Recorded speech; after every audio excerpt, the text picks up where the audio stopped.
আসসালামু আলাইকুম সকলকে, আমি সিয়া। আমি দীর্ঘদিন যাবত ফ্রিল্যান্সিং বা আউটসোর্সিং জগতের সাথে সম্পৃক্ত রয়েছি। আজকে আমি ফাইবারের একটি গুরুত্বপূর্ণ টপিক নিয়ে কথা বলবো বা গুরুত্বপূর্ণ কোশ্চেন নিয়ে কথা বলবো, বা যে কোশ্চেনটা বা ফাইবারের যে রুলসটা নিয়ে অনেকেরই কনফিউশন থাকে, সেটা হলো যে একটি পরিবারে প্রত্যেকটা পার্সন কি ফাইবারে অ্যাকাউন্ট করতে পারবে, এবং একটা ল্যাপটপ বা একটা কম্পিউটারে কয়টা ফাইবার অ্যাকাউন্ট থাকবে, এবং প্রত্যেকটা পরিবার কি একই ধরনের সার্ভিস ফাইবারে সেল করতে পারবে। এই জিনিসটা আমি আজকে টোটালি ক্লিয়ার করে দেব। এর জন্য চলুন সরাসরি আমার কম্পিউটার স্ক্রিনে চলে যাই। আপনারা আমার কম্পিউটার স্ক্রিনে দেখতে পাচ্ছেন আমি এখানে সরাসরি ফাইবার সাপোর্ট টিমকে এসএমএস দিয়েছি, কারণ আমার ওয়াইফের একটা নতুন করে আমি ফাইবার অ্যাকাউন্ট ক্রিয়েট করব, যে কারণে আমি ফাইবার সাপোর্টকে 2 দিন আগে এখানে দেখতে পাচ্ছেন আপনারা 2 দিন আগে এসএমএস দিয়েছি। এবং আমার এই এসএমএসটা লেখার ধরনের মধ্যে একটু ভিন্নতা আছে। এর কারণ হচ্ছে আমাদের দেশের কালচার এবং বাহিরের দেশের কালচারের মধ্যে অনেক ধরনের পার্থক্য থাকে। তো আমি এখানে সরাসরি বলে কি বলেছি, আমি ইংলিশটা পড়ে বলবো, আমি সরাসরি বাংলায় বলে আপনারা এখানে পড়ে দেখে নেবেন। আমি এখানে বলেছি যে আমি একজন গ্রাফিক্স ডিজাইনার, আমি লোগো এবং ব্র্যান্ড আইডেন্টিটি নিয়ে কাজ করি। তো আমার ওয়াইফও সেম গ্রাফিক্স ডিজাইনার। তো আমাদের 2টা আলাদা ল্যাপটপ আছে, 2টা আলাদা ইন্টারনেট আছে, বাট আমি এবং আমার ওয়াইফ একসাথে একই বাসায় থাকি। তো আমার ওয়াইফও কি গ্রাফিক্স ডিজাইন রিলেটেড গিগ দিতে পারবে বা গ্রাফিক্স ডিজাইনের উপর গিগ দিতে পারবে, ফাইবারে অ্যাকাউন্ট খুলে এই সার্ভিসগুলো প্রোভাইড করতে পারবে, এবং এগুলো কি ফাইবার রুলসের বাহিরে পড়ে। এবং আমি শেষে বলেছি যে আমার বউকে আমি এখনো ফাইবার অ্যাকাউন্ট করতে দেই নাই, যদি আমার কোনো সমস্যা হয় বা আমি আপনাদেরকে সর্বপ্রথম জিজ্ঞাসা করলাম। তো এটা বলার পরে আমাকে সাপোর্ট টিম থেকে দেখেন এই এসএমএসটা সম্পূর্ণ রিপ্লে করেছে। এই এসএমএস এর মধ্যে সে রিপ্লে আমাকে বলেছে যে I understand that your wife also want to join with us, so I will gladly explain। মানে সে আমাকে খুব ভালোভাবে এক্সপ্লেইন করবে। সে বুঝেছে যে আমার ওয়াইফও ফাইবারে মানে তাদের সাথে জয়েন হতে যাচ্ছে। সে ক্লিয়ারলি এখানে বলে দিয়েছে যে একটা পরিবারের মধ্যে যারা আছে বা একটা পরিবারের সদস্যদের প্রত্যেকের আলাদা আলাদা অ্যাকাউন্ট থাকতে পারে। ইচ ফ্যামিলি মেম্বার মানে প্রত্যেক ফ্যামিলি মেম্বারের আলাদা আলাদা অ্যাকাউন্ট থাকতে পারে। এবং সে আরও এখানে বলেছে যে একটা পার্সনের কখনোই 2টা ফাইবার অ্যাকাউন্ট থাকতে পারবে না, এবং প্রত্যেকটা ফাইবার অ্যাকাউন্টের যে সমস্ত ফাইবারের রুলসগুলো আছে, ফাইবারের টুলসগুলো আছে, এগুলো একজনের জন্যই বহাল রাখতে হবে।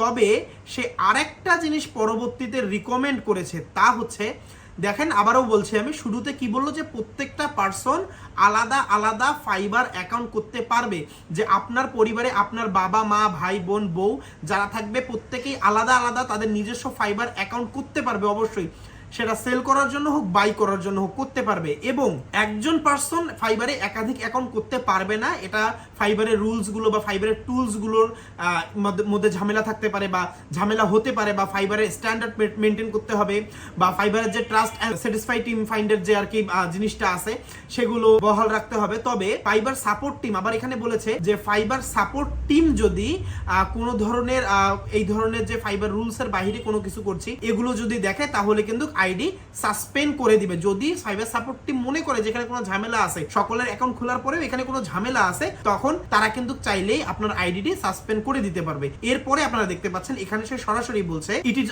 Also not recommendable to sell the same services. প্রত্যেক পরিবারের পার্সনরা আলাদা আলাদা অ্যাকাউন্ট করতে পারবে, বাট ফাইবার এটা রিকমেন্ড করে না যে প্রত্যেক পার্সন সেম সার্ভিস। আমি যদি একজন লোগো ডিজাইনার হই, আমার বাবা বা মা বা আমার ওয়াইফ যারা একসাথে একই বাসায় আসি, একই ইন্টারনেট লাইন ব্যবহার করতেছি, তারা ফাইবারে অ্যাকাউন্ট করতে পারবো আলাদা আলাদা তাদের স্পেসিফিক আইডেন্টিটি দিয়ে। তবে তারা তাদেরকে ফাইবার সেম সার্ভিস প্রোভাইড করতে নিষেধ করতেছে, যে সেম সার্ভিস প্রোভাইড করতে পারবে না। তারা অবশ্যই সেম সার্ভিস প্রোভাইড করতে পারবে না। এবং দেখেন সে কি বলেছে যে and as I can see you are also graphics designer, so it can be cause a problem. তো এই জিনিসটা একটা প্রবলেম করতে পারে, যে আপনিও যেহেতু একজন গ্রাফিক্স ডিজাইনার, আমি যেহেতু তাদেরকে বলেছি যে আমার ওয়াইফও গ্রাফিক্স ডিজাইন রিলেটেড ফাইবারে গিগ দিবে, তাহলে তারা বলে দিল কি যে আপনার এটাই প্রবলেম হতে পারে।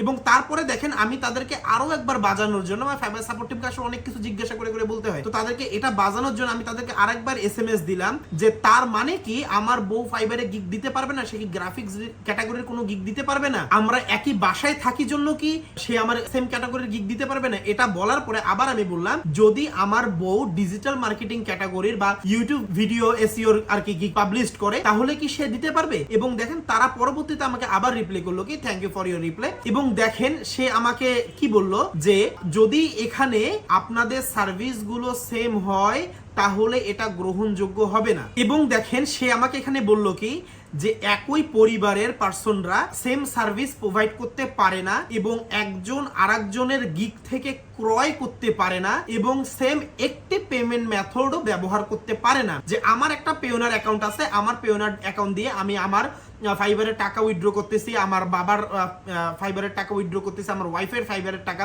উইথড্র করতেছি, এটা টোটালি করা যাবে না এবং সেম সার্ভিস প্রোভাইড করা যাবে না। আশা করি আমার এই ভিডিওতে আপনারা বুঝতে পেরেছেন যে একটি পরিবারে 2, 4 জন 5 জন সদস্য হলেও তারা আলাদা আলাদা ফাইবার অ্যাকাউন্ট করতে পারে এবং আলাদা আলাদা সার্ভিস প্রোভাইড করতে পারে। তবে তারা আলাদা আলাদা অ্যাকাউন্ট করার পরেও সেম সার্ভিস, আপনি যদি গ্রাফিক্স ডিজাইনার হন, আপনার ফ্যামিলির অন্য কেউ বা আপনার ফ্যামিলির অন্য কেউ বলতে যদি আপনারা একসাথে থাকেন ফ্যামিলি মেম্বাররা, তবে তারা আপনার সার্ভিসটিও ফাইবারে সেল করতে পারবে না। মানে সেম ক্যাটাগরি সার্ভিস। আপনি যদি ডিজিটাল মার্কেটিং এক্সপার্ট হন, যেমন ফেসবুক অ্যাড ক্যাম্পিং এক্সপার্ট হন, সেখানে আপনার একটা গিল্ড ঘুরেছে, তো আপনার পরিবারের অন্য কেউ যারা একসাথে আছেন তারা ফেসবুক অ্যাড ক্যাম্পিং এর সার্ভিসটি প্রোভাইড করতে পারবেন না। আশা করি আমার লাইফ প্রুফ এবং ফাইবার সাপোর্ট টিমের সাথে যে আমি কথা বলেছি, এই জিনিসটা দেখার পরে আপনারা এই জিনিসটা ক্লিয়ার হয়ে গেছেন যে একটি পরিবারে কয়জন ফাইবার অ্যাকাউন্ট করতে পারে এবং তারা কিভাবে ফাইবারে অ্যাকাউন্ট করলেও সার্ভিসগুলো প্রোভাইড করবে। ধন্যবাদ সকলকে। পরবর্তী ভিডিও আসছে খুব শীঘ্রই। যারা আমার ইউটিউব চ্যানেল থেকে দেখছেন তারা আমার ইউটিউব চ্যানেলটি সাবস্ক্রাইব করুন এবং যারা ফেসবুক পেজ থেকে দেখছেন ফেসবুক পেজটি ফলো দিয়ে সাথে থাকুন। ধন্যবাদ সকলকে।